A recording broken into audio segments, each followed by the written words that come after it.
Assalamualaikum dan selamat sejahtera. Apa khabar murid-murid? Diharapkan semua murid dalam keadaan sihat sejahtera.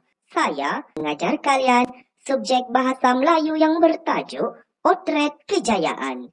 Untuk pengetahuan murid-murid, tajuk Potret Kejayaan ini terdapat pada muka surat 183 dalam buku teks Bahasa Melayu tahun 6. Diharapkan semua murid sudah pun bersedia untuk mengikuti pembelajaran pada hari ini. Standard pembelajaran pada hari ini iaitu 1.5.1 bercerita dengan sebutan dan intonasi yang betul dengan menggunakan pelbagai ayat yang mengandungi bahasa yang indah.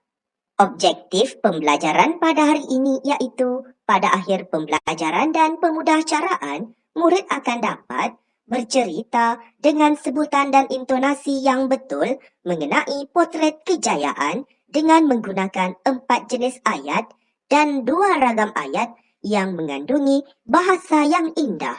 Kedua, mencatat maklumat mengenai 4 jenis ayat dan 2 ragam ayat daripada kisah potret kejayaan dalam bentuk grafik. Baiklah murid-murid, mari kita memahami jenis ayat di sebelah ini. Untuk pengetahuan murid-murid, jenis ayat terbahagi kepada 4 bahagian iaitu ayat penyata, ayat tanya, ayat seru dan ayat perintah. Baiklah, mari kita lihat ayat penyata. Ayat penyata ini digunakan oleh seseorang untuk menyatakan ataupun memberitahu sesuatu perkara kepada orang lain. Contohnya, Amar mempunyai adik yang sangat rajin. Kedua, Amar berbakat dalam kemahiran melukis. Ketiga, Irfan perlu berlatih bersungguh-sungguh. Seterusnya, jenis ayat yang kedua iaitu ayat tanya. Ayat tanya ini merujuk kepada seseorang mahu menanyakan ataupun menyoal sesuatu perkara kepada orang lain. Contoh ayatnya, siapakah nama ayah Amar? Di sini adanya penggunaan kata tanya iaitu siapa dan partikel kah. Maka menjadi siapakah. Oleh itu, siapakah ini mestilah diletakkan pada awal ayat tanya. Siapakah kerana ada partikel kah. Seterusnya, ayat yang kedua, Irfan berbakat dalam bidang apa? Jadi di sini adanya penggunaan kata tanya apa dan Cikgu Afan gugurkan kah pada kata tanya apa tersebut. Oleh itu, apa mestilah terletak di mana? Bagus, terletak di belakang ayat tanya. Tak boleh apakah di belakang ayat tanya. Contohnya, Irfan berbakat dalam bidang apakah? Tak boleh begitu ya murid-murid. Kalau murid hendak letak kah, partikel kah tersebut dalam kata tanya, contohnya apakah, mestilah apakah itu letakkan pada awal ayat tanya. Seperti yang contoh ayat yang pertama tadi, siapakah tadi. Seterusnya ayat yang ketiga, kamu sudah makan? Ayat ini ayat tanya tanpa menggunakan kata tanya dan ia melibatkan nada suara kita seperti bertanya. Kamu sudah makan? Dan pastikan murid-murid meletakkan tanda soal ataupun tanda tanya di belakang ayat tanya. Seterusnya jenis ayat yang ketiga, ayat seru. Ayat seru ini menunjukkan ayat yang berkaitan dengan perasaan. Contohnya, wah, hebatnya kamu. Jadi di sini ayat ini menunjukkan perasaan yang kagum ataupun teruja. Seterusnya ayat yang kedua, oh, Amar rupanya. Di sini menunjukkan perasaan yang melibatkan perasaan yang agak terkejut sedikit lah. Oh, Amar rupanya.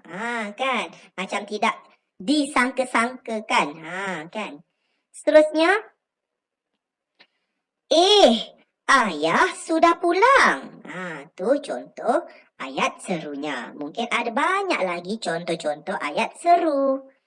Seterusnya, Jenis ayat yang keempat pula iaitu ayat perintah.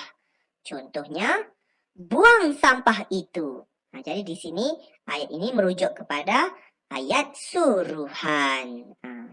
Dan kalaulah murid-murid hendak melembutkan nada ayat ini, murid-murid letakkan partikel lah. Contohnya, buanglah sampah itu. Nampaklah sopan dan tidak menyakiti hati orang lain lah apabila mahu menyuruh seseorang kan.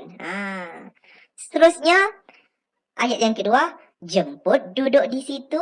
Ini ayat silaan kerana menggunakan kata silaan iaitu jemput.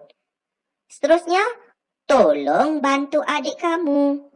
Jadi di sini ayat ini merujuk kepada ayat permintaan kerana menggunakan kata permintaan iaitu tolong. Dan yang terakhir, jangan kamu bersikap malas. Jadi di sini ayat ini merujuk kepada ayat larangan. Kerana adanya penggunaan kata larangan iaitu jangan. Oleh itu, dalam ayat perintah ini dapatlah kita fahami terbahagi kepada pecahannya ataupun bahagiannya iaitu 4 bahagian iaitu ayat suruhan, ayat silaan, ayat permintaan dan ayat larangan. Diharapkan murid-murid dapatlah memahami keempat-empat jenis ayat ini dengan sebaiknya.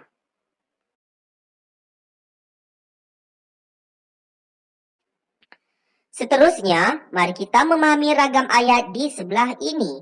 Untuk pengetahuan murid-murid, ragam ayat terbahagi kepada 2 bahagian iaitu ayat aktif dan ayat pasif. Contoh ayat aktif, Azhar membuka hadiah itu. Di sini, dalam ayat tersebut adanya penggunaan imbuhan awalan iaitu imbuhan aktif iaitu mem. Pada kata kerja buka, maka menjadi membuka. Seterusnya, Normah menghantar makanan kepada jirannya. Ayat ini ayat aktif kerana menggunakan imbuhan aktif di situ iaitu meng. Pada kata kerja hantar, maka menjadi menghantar. Seterusnya, Pak Abu menulis surat di dalam bilik.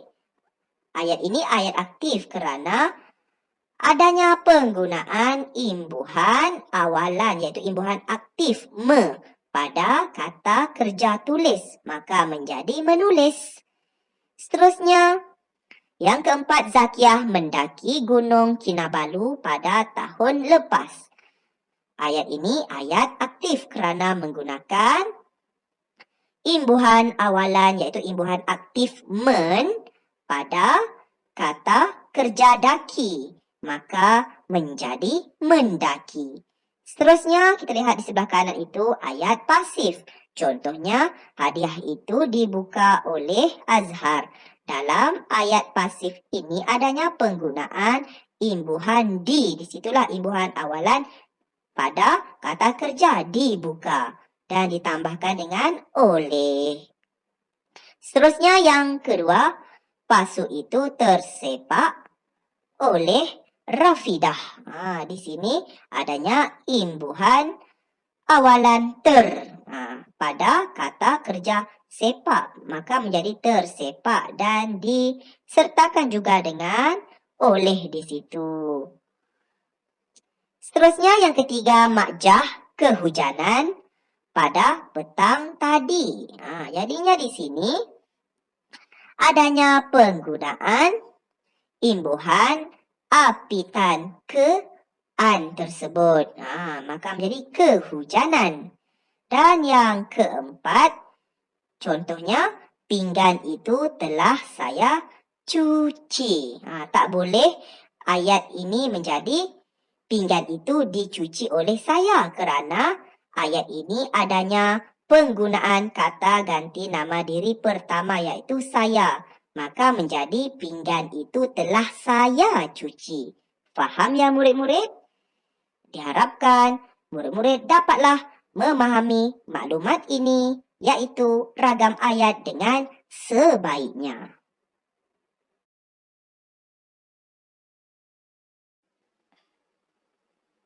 Baiklah murid-murid, Mari kita menyampaikan cerita mengenai potret kejayaan dengan menggunakan pelbagai jenis ayat dengan sebutan dan intonasi yang betul. Baiklah murid-murid, mari kita bersama-sama untuk menyampaikan cerita berdasarkan gambar yang pertama dan juga gambar yang kedua dengan menggunakan maklumat yang mengandungi pelbagai ayat yang telah disediakan di bawah gambar itu berserta dengan maklumat yang telah Cikgu Afan tambahkan di situ dalam kotak yang berwarna kuning.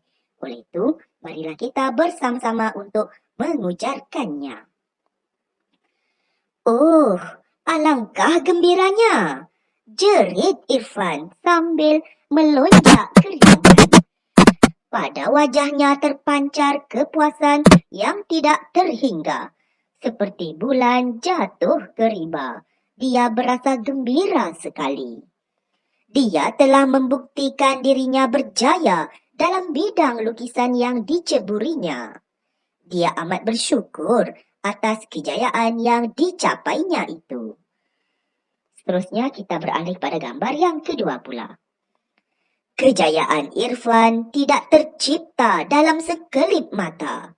Kira-kira 15 tahun yang lalu, kehidupan Irfan penuh berliku.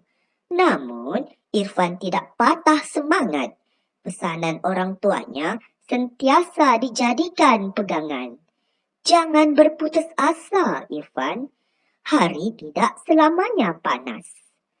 Ingatlah kawan-kawan, kejayaan tidak akan datang dengan mudahnya. Ibarat yang bulat tidak datang bergolek, yang pipih tidak datang melayang. Diharapkan murid-murid dapatlah memahami maklumat mengenai cerita berdasarkan gambar yang pertama dan gambar yang kedua dengan sebaiknya. Seterusnya kita beralih kepada gambar yang ketiga dan yang keempat pula. Bagaimanakah perniagaan ini dapat kumajukan? Persoalan itu sering menjengah fikirannya. Dengan berbekalkan sedikit modal, Irfan memberanikan diri. Kejayaannya itu disokong oleh ahli keluarganya. Dia tidak akan melupakan jasa mereka apabila berjaya dalam hidupnya. Seterusnya kita beralih kepada gambar yang keempat pula. Alang-alang berdakwat, biar hitam. Irfan terus mengorak langkah. Dia mempelbagaikan produk perniagaannya. Dia menceburi bidang penerbitan, pengiklanan, dan kraf tangan. Harap Irfan terus berjaya dalam kerjayanya sebagai karyawan yang termasyhur di negara Malaysia. Doa Encik Zakaria dan Puan Aminah untuk anaknya itu.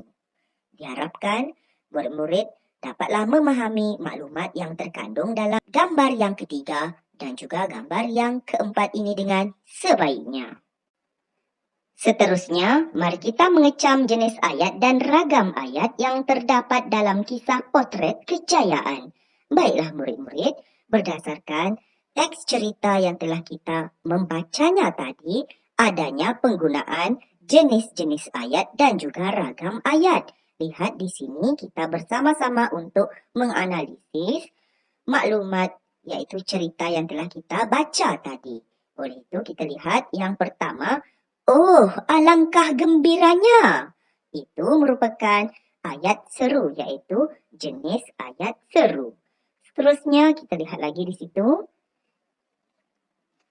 Pada wajahnya terpancar kepuasan yang tidak terhingga.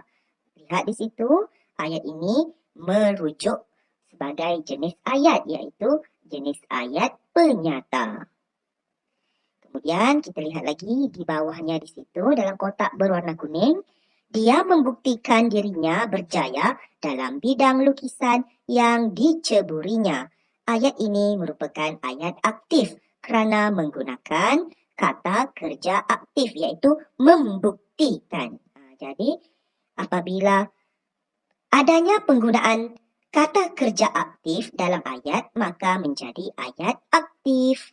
Seterusnya kita lihat lagi di situ. Aset seperti wisma dan kereta mewah dimiliki oleh dia atas kejayaan dirinya itu. Jadi di sini murid-murid lihat dalam ayat tersebut merupakan ayat pasif.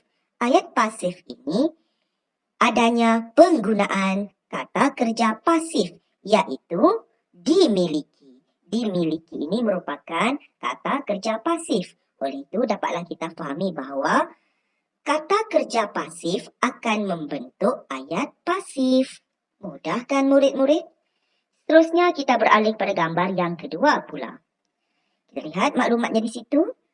Kejayaan Irfan tidak tercipta dalam sekelip mata. Kira-kira 15 tahun yang lalu, kehidupan Irfan penuh berliku. Namun, Irfan tidak patah semangat. Oleh itu, ayat ini, iaitu ketiga-tiga ayat tersebut, merupakan jenis ayat penyata. Seterusnya, kita lihat lagi di situ. Jangan berputus asa, Irfan. Ayat ini merujuk pada jenis ayat larangan.